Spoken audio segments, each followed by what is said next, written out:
Este video contiene contenido sensible relacionado con la salud mental. Su propósito es únicamente informativo y educativo. La información presentada por los comentadores y especialistas busca generar conciencia y ampliar el conocimiento disponible referente al tema, pero no sustituye el asesoramiento o acompañamiento profesional, diagnóstico psicológico o tratamiento médico o psiquiátrico. Si eres menor de edad o has experimentado recientemente la pérdida de un ser querido en circunstancias difíciles, te recomendamos buscar apoyo profesional antes de ver este contenido. Si necesitas apoyo, no estás solo ni sola. En la República Dominicana puedes comunicarte con la línea de vida al 809-200-1133 para recibir apoyo gratuito y confidencial. Lo presentado en este video no debe ser utilizado para afectar, perjudicar o dañar la vida personal ni profesional de los expositores o profesionales. Si tienes alguna duda o inquietud, puedes contactarnos en hola@biancalajara.org. Este video no presenta normas, leyes ni pautas obligatorias con respecto al tema o a la salud mental en general. El contenido presentado es una recopilación de experiencias y conocimientos compartidos desde una perspectiva personal y/o profesional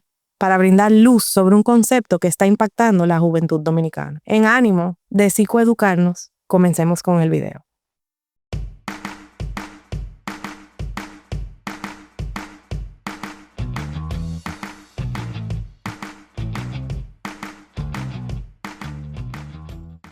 Mi nombre es Bianca Lajara y esto es Voluntad en Acción. El día de hoy vamos a hablar con distintos especialistas de la salud mental para ahondar un poco en el tema relacionado al acto de terminar con su propia vida. Un tema bastante importante para nosotros en la República Dominicana porque, aunque no lo sepamos, son casos que afectan mucho a nuestra juventud. En el día de hoy me encuentro con Francisco de Pool. Hola, Francisco. Hola, Bianca. ¿Cómo estás? Bien, agradecido de tu invitación, de tomarme en cuenta para venir a compartir este tema tan importante. Yo estoy muy agradecida de que acudiste al llamado, respondiste al llamado que envié, y quiero que me cuentes un poquito de por qué estudiaste psicología, por qué estás aquí el día de hoy. Ok, perfecto. ¿Por qué yo estudié psicología? Bueno, desde que yo tengo memoria, de antes, o sea, de que tenía como 8 o 7 años, yo era muy inquieto y mis padres, mi mamá específicamente, me llevó al psicólogo. ¿Qué es lo que pasa con ese muchacho que está súper acelerado? Y me diagnosticaron ADHD o déficit de atención con hiperactividad. Entonces yo pude ver de primera mano cómo eso me ayudó con mi aprendizaje, en mi desarrollo muchísimo, y cómo entonces en consecuencia de eso yo pude mejorar en lo académico, o sea, mis clases, aprender. Luego entonces me interesó mucho eso del autoconocimiento, de yo conocerme y de ayudar a los demás. Entonces, por eso me decidí. No, pero mira qué interesante, porque tenemos un ratico aquí hablando y la verdad que no te noto como una persona que es hiperactiva. Y tú me has prestado bastante atención. Entonces creo que rompiste un estigma ahí que yo tenía, un estereotipo y relacionado a ese diagnóstico. Y en cuanto al tema de una persona acabar con su vida o dejar de existir, ¿por qué acudiste o por qué respondiste el llamado que yo envié? Sí, a mí ese tema me llama mucho la atención porque yo siento que hay como mucha desinformación en las redes, la película, la idea y los conceptos que tiene la gente en general. Yo siento que si uno no habla y uno no lleva información, es como un compromiso moral que uno tiene. O sea, como psicólogo clínico, uno no puede trabajar en esta área sin ofrecer esa información y comunicar dentro de como tenemos demasiada información, o sea, hay un exceso de información. Entonces, yo entiendo de que cuando hablamos de ese tema, podemos salvar vidas. O sea, más que nada ese... Así es, y qué bueno que tú mencionas eso, porque uno de los principales propósitos de este canal y mío personales, una misión personal que tengo, siendo paciente psiquiátrica, que ya yo estoy de por vida con esta bendición. Yo le digo una bendición. Qué bueno que tú lo veas así. Sí, es un trabajo, pero Claro. se llega si se quiere. Claro. Y se puede. Pero este tema me llama mucho la atención porque yo siento que como paciente exitoso o con una historia de vida exitosa, por y a pesar de mi diagnóstico, siento la responsabilidad de comunicar cuando hay desinformación. Y yo creo y entiendo que ese acto es sensible y eso yo lo respeto. Sin embargo, a mí, en lo personal, muy pequeñita, yo tenía 14 años y una compañera de colegio terminó con su vida. Wow. Y eso a mí me generó tantas preguntas. Y por nuestra edad, o no voy a generalizar y no voy a hablar por el grupo que se vio afectado, pero a mí me generó tanta pregunta como que qué fue lo que pasó, por qué no habló conmigo, por qué no habló con alguien, por qué lo manejaron como lo manejaron en la media. En ese entonces no se decía redes, se decía medio de comunicación, la media, en los medios de comunicación. Entonces, quiero que tú me expliques un poquito como desde tu expertise, que quisiera que también abundara un poquito más como cuál es tu área de práctica, claro. Desmenúzame eso ahí. Claro, en primer lugar, wow, qué impactante. O sea, no sé qué edad tenía, pero era un adolescente porque dijiste que fue en el colegio. 14. Qué fuerte, o sea, qué impactante debió haber sido eso para ti. Sí, y realmente es así, o sea, es un suceso que cuando una persona decide terminar con su vida deliberadamente, nos deja muchas interrogantes, especialmente la familia, mucha culpa y una serie de emociones difíciles. Respondiendo a tu pregunta de cuál es mi área de expertise, yo he trabajado en centros de rehabilitación, de internamiento aquí en el país. He trabajado con trastornos de consumo de sustancias, que en ese centro era la población mayor, también con trastornos psiquiátricos. También actualmente trabajo en un centro de ayuda psicológica cristiano y ahí... ¡Ay, qué lindo! Realmente el área que he trabajado más es de adicciones, o sea, de trastorno por consumo de sustancias. También trastorno de adicciones también que son conductuales. Y básicamente, o sea, el tema de cuando una persona decide terminar con su vida, por la poca información que tenemos, a veces no sabemos qué hacer. O sea, cuando vemos una persona, o sea, cuando nos pasa, o sea, tenemos todas estas preguntas. Por eso es que es tan importante abrir un espacio en el que podamos cada quien, sin miedo, porque es un tema tabú, o sea, está bien estigmatizado, o sea, eso hay que reconocerlo, pero... Pero ¿por qué tú crees? Y perdón que te interrumpa, o sea, ¿por qué tú crees que es tan tabú a esta altura de juego, con tantas redes y tanto y la gente descaradamente vendiendo su cuerpo en el internet? ¿Por qué hablar de esto es guay? No, como no, a mí me crea una disonancia muy fuerte. Mucho ruido. Muy fuerte, mucho ruido. Claro. Tiene que ver con el tema de los mitos que hay alrededor cuando una persona decide terminar con su vida. Mucha gente cree que habla de eso como que va a llevar a la gente a imitar ese comportamiento, a hacerlo. También los familiares, o sea, de por sí en general los trastornos mentales, los problemas de salud mental tienen su estigma y tienen son un tema tabú, o sea, cada quien, a la mayoría de gente le cuesta hablar de eso de por sí. O sea, hemos mejorado mucho porque yo siento que después de la eso como que exacerbó y volvió a la gente loca, por decirlo de una forma. Él está trancado, no socializar. Le salieron los macos a todo el mundo. Exacto. Todos los problemas salieron a flote, claro. Entonces, eso, en cierto sentido, puso el tema y sacó la conversación, ¿verdad? Como de ya estamos hablando de ansiedad más libremente, sí. Pero todavía hay como una vergüenza, un miedo, un rechazo a todo lo que tiene que ver con salud mental. Y bueno, o sea, el acto de terminar, cuando una persona decide terminar con su vida, eso le causa vergüenza a los familiares, le causa, los amigos se sienten muy culpables y hay una serie de emociones que causa cuando sucede eso, que no es un tema sencillo quizás de identificarlo, de hacerlo público. Entonces, realmente es más o menos eso, o sea, el tema de salud mental en general tiene que ver con el tema de los mitos que hay alrededor de eso, que es lo que mantiene a la gente como un cuco, como un monstruo. Y bueno, cuando tú no hablas del monstruo, el monstruo va creciendo y va tomando fuerza. Entonces, para tú debilitarlo, tú tienes que hablar del monstruo y el monstruo se va poniendo más chiquito, la sombra va disminuyendo y se va convirtiendo en algo real. Y cuando ya tú lo conviertes en algo real, al hablar de eso, pierde fuerza. Entonces, los mitos, o sea, hay muchos mitos alrededor. Por ejemplo, el hablar de eso va a causar de que una persona se suicide. Tú hablas mucho de eso y es todo lo contrario. Cuando una persona decide terminar con su vida, o sea, hay señales y hay comportamientos que son de alerta, que si se habla, se comparte esa información, uno puede identificarlo y prevenirlo, o sea, tomar acción ¿Y qué señales? ¿Y qué se interrumpir? Perdón, yo te interrumpí. No, tranquila. Interrumpir.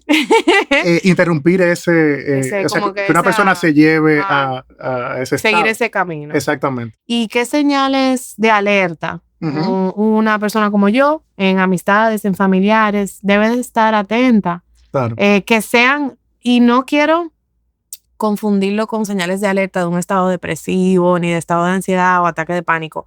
Yo quiero saber... Pero están relacionados. Sí, realmente. Por eso te digo, como que a veces se entrecruzan. Sin embargo, siento que una persona ya que está encaminándose en ese tren de pensamiento, que está montando en ese tren, tiene unas señales un poquito diferentes. Entonces, claro. ¿Cuáles son como esas señales que definitivamente hay que prestar atención a esto? Claro que sí.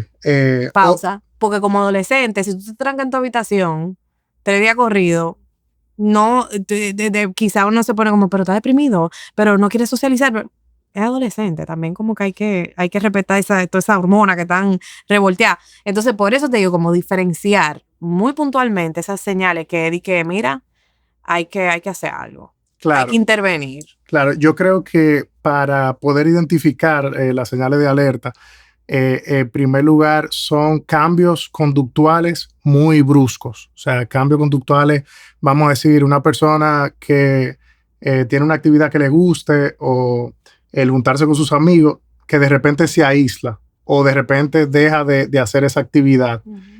Algo también que tenemos que estar bien atentos es esos comentarios de como que yo estoy harto de todo ya, nada tiene sentido. Esa frase y esos comentarios como de que estoy harto con la vida, ¿tú entiendes? Esos son señales de alerta también. Pero como tú dijiste, o sea, hay sintomatología que puede ser de un trastorno como la depresión y la ansiedad, pero se relaciona porque en la mayoría de los casos cuando una persona decide terminar con su vida, subyace un trastorno y subyace una desesperanza, un dolor. O sea, ya cuando sucede esto, porque no lo podemos ver como algo aislado. O sea, tenemos que verlo, o sea, tiene que ver la biología, o sea, el cerebro de esa persona, tiene que ver lo social, tiene que ver lo familiar y tenemos que verlo en todas sus vertientes. Y podemos ver eso, o sea, también en el círculo social, cuando una persona se aísla, una señal de alerta, el que una persona... obviamente ya al momento de que se vuelve explícito de yo me quiero hacer daño, ya ahí obviamente hay que intervenir y esa persona está en crisis, es decir, que hay que actuar rápido. Uno no puede perder tiempo en ese momento. Pero esas señales como más sutiles, implícita, por ejemplo, un consumo de sustancias agresivo de repente, que esa persona empieza a beber mucho, si ya tiene algún consumo de un tipo de droga que se exacerba o se intensifica, todo eso son señales de alerta. Y quizás, por ejemplo, como más aplatanado, dentro de mi ignorancia, quizás como también conductas como medio incoherentes. Correcto. O quizás, porque a veces las personas pueden confundir lo que es una persona bebedora o un alcohólico versus una persona que está bebiendo para eliminarse de la existencia. O manejo temerario. He oído también que quizás regalan sus pertenencias. Correcto. Como en forma de despedida. Sí, por eso te dije, Bianca, que ahí ya cuando una persona hace eso, o sea, regala sus pertenencias o se despide directamente de la persona, ya, o sea, eso es explícita. O sea, ya ahí esa persona está diciéndote, ya quiero terminar con... Yo le digo, se montó en el tren. Ajá, se montó en el tren, correcto. Va de camino. Y lo está haciendo explícitamente, o sea, se está despidiendo, está regalando todas sus cosas. Y eso ya cuando está en ese estado de que esa persona usualmente ya tiene un plan Y nosotros, los psicólogos, o sea, cuando ya vemos que una persona está en ese estado, está en crisis. O sea, hay que intervenir rápidamente, hay que llevarla a un sitio de atención donde se le pueda, vamos a decir, interrumpir ese plan y ese estado en el que se encuentra para poder ayudarla. Y si una persona que está viendo este video ahora mismo dice, te escucha y dice, fulanito o fulanita, como que me está dando esas señales, ¿qué esa persona puede hacer? Claro. Así, pero desde su rol como amigo, padre, no como un intervencionista que va a salir a rescatarlo, no, como algo sencillo, claro, que no sea tampoco abrumador para la persona que lo quiere o desea hacer. Claro, excelente pregunta, Bianca. Me gustó mucho que haya preguntado eso, porque para ayudar en ese contexto no necesitamos ser profesionales de la salud mental. Para ayudar a un amigo, un hijo o cualquier persona en tu vida que esté luchando y esté teniendo estos sentimientos de desesperanza, puede estar por una depresión, tristeza, lo primero es escucharlo. O sea, lo primero es tener una conversación donde tú realmente lo escuches y por ayudar a veces lo que hacemos es como que pero no te apures, que eso no es nada. O piensa positivo. Ajá. Ve para el gimnasio. Ve para el gimnasio. Endorfina, exacto, endorfina, que tu cerebro necesita dopamina. No, y realmente, o sea, hay que entender el sentimiento detrás de eso. O sea, es por ayudar y lo entendemos. Sí. Pero en ese momento lo que la persona necesita es que tú lo escuches sin juzgar y valides sus emociones y sus sentimientos. No minimizarlo, como por ejemplo yo tengo padres que con adolescentes que tienen un novio o una novia y terminan, o sea, esto es un evento impactante, significativo en la vida de ese adolescente, o sea, la primera relación, la primera persona. Wow, sí. Entonces, lo que ven los padres como que este muchacho viejo, olvídate de eso, que eso no es nada, y lo minimizan. En este contexto es lo mismo, o sea, no minimizar, escuchar y empatizar, o sea, aunque como los padres de uno, que yo cruzaba el río para ir para el colegio y trabajaba de los 13 años. Más trabajo que tú. Exacto. Eso es lo que hace una barrera, porque tú no logras conectar y empatizar con lo que está sintiendo el otro. Está minimizando, invalidando, injustificando todo Correcto. Lo que está sintiendo esa persona. Y lo primero es escuchar, o sea, que esa persona lo escuche, y donde todos debemos de dar en esa conversación, si es una persona que te importa y es una persona que está en tu vida, es que él sepa, luego de tú escuchar, validar sus emociones, que no está solo. O sea, que él cuenta contigo. Porque en la mente distorsionada de la persona, cuando está deprimida, cuando tiene ideación suicida, lo que él ve es que la vida no tiene sentido, no puede ver algo positivo, y la única opción, porque el que se termina con su vida no quiere dejar de vivir, lo que quiere es dejar de sufrir. Entonces, bueno, nosotros tener esa diferencia, porque a veces digamos como que esa persona ya, o sea, no quería vivir más, o sea, su vida, y realmente no es así. Yo creo que subestimamos el efecto que nuestra ausencia puede tener en la vida de las personas, a nuestro alrededor, nuestros familiares, nuestros amigos. Por más solo que tú te sientas, ese es tu mente distorsionando la realidad. Porque siempre hay personas que te vas a importar, sí, que quieren, que no te van a hacer sentir solo como tú te sientes en ese momento. Si hay algo más que no puedes dejar de mencionar. Bueno, yo quería también abundar en eso mismo, de que si tú estás escuchando esto y estás teniendo pensamiento negativo, deprimido, triste, que nadie te entiende, no estás solo, y hay gente que te puede apoyar, te puede escuchar y perder la vergüenza, o sea, hablar de esas cosas que son vergonzosas, sentirnos cómodos con lo incómodo, porque esas conversaciones son las que salvan vidas, esas conversaciones son las que te quitan esa distorsión de que tú estás solo, de que nadie le importas, de que la gente va a estar mejor sin ti. Entonces, el tú verbalizar, el tú hablar de esas cosas, obviamente con una persona que tú sientes esa comodidad, y si tú tienes una persona que está pasando por algo difícil, como dije, escúchala y motívala a buscar ayuda profesional en esos casos que ya son un poquito más graves. Estoy 100% de acuerdo contigo. Bueno, yo consulto en el Centro Bendice, como te dije, que es un centro cristiano, Y tengo mi Instagram también. Pueden seguirme ahí, ver el contenido que yo subo de salud mental y relacionado con psicología. Y para eso estamos, para ayudar y para apoyar a quien sea que esté pasando. Yo te agradezco mucho el que estés aquí el día de hoy. Y más adelante, 100%, te voy a estar contactando con algún otro contenido que vamos a estar subiendo. Pues un placer y gracias por la oportunidad. Gracias.